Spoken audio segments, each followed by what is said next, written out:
Hi hello welcome back to Advi mum pregnancy caring. ఇవాళ video వచ్చేసి ఏంటంటే 9 monthsలో బేబీ మూమెంట్స్ ఎలా ఉంటాయి అక్క అని అడుగుతూ ఉన్నారు.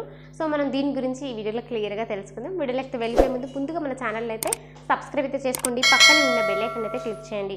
నేను పెట్టే ప్రతి వీడియో కూడా మీకు ముందుగా నోటిఫికేషన్ రూపంలో రావడం అయితే జరుగుతుంది.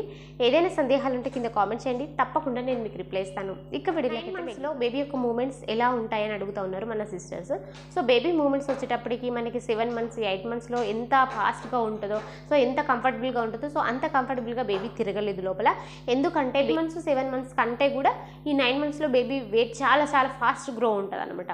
సో అప్పుడు బేబీకి స్పేస్ సరిపోద్దు. సో బేబీ మూమెంట్స్ తగ్గించవచ్చు. సో మీరు 8 monthsలో 8 monthsలో 7 monthsలో అనుభవించినంతగా మూమెంట్స్ ఈ 9 monthsలో ఉండకపోవచ్చు. కానీ బేబీ తిరగట్లేదని మీరు అనుకోకండి. ఖచ్చితంగా బేబీ మూమెంట్స్ ఇస్తుంది, తిరుగుతుంది. సో బేబీ కంఫర్టబుల్గానే ఉంటుంది, కాకపోతే మనకు అట్లా అనిపిస్తూ ఉంటుంది. సో అట్లా అన్నమాట. కానీ బేబీ ఆ 9 monthsలో తిరిగే విధానం అంతే ఉంటుంది కాబట్టి సో బేబీకి కంఫర్టబుల్, మనకి కంఫర్టబులే.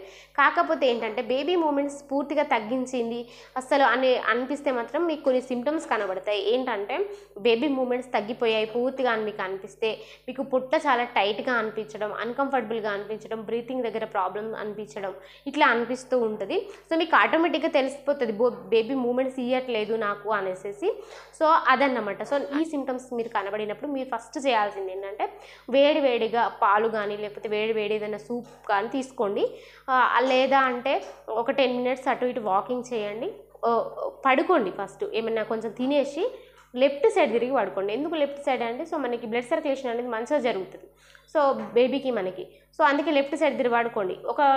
మీకు ఒక 1/2 hour చూడగానే తెలిసిపోతుంది మీరు, ఎందుకంటే మీరు ఆల్రెడీ సూప్ తాగి ఉన్నారు, పాలు తాగి ఉన్నారు, లేదా అంటే ఆల్రెడీ వాకింగ్ అట్లా చేసి ఉన్నారు కాబట్టి మీకు బేబీ మూమెంట్స్ ఇస్తుందా, మీకు కంఫర్టబుల్ అయిందా లేదా తెలుస్తుంది.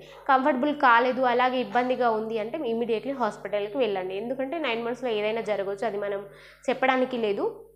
సో ఏదైనా కూడా డాక్టర్స్ చెక్ చేసిన తర్వాత తెలుస్తుంది కాబట్టి సో ఇమీడియట్లీ హాస్పిటల్కి అయితే వెళ్ళండి. ఇంకా ఏమైనా సందేహాలు ఉన్నా కూడా కింద కామెంట్ చేయండి, తప్పకుండా రిప్లై ఇస్తాను. Thank you so much.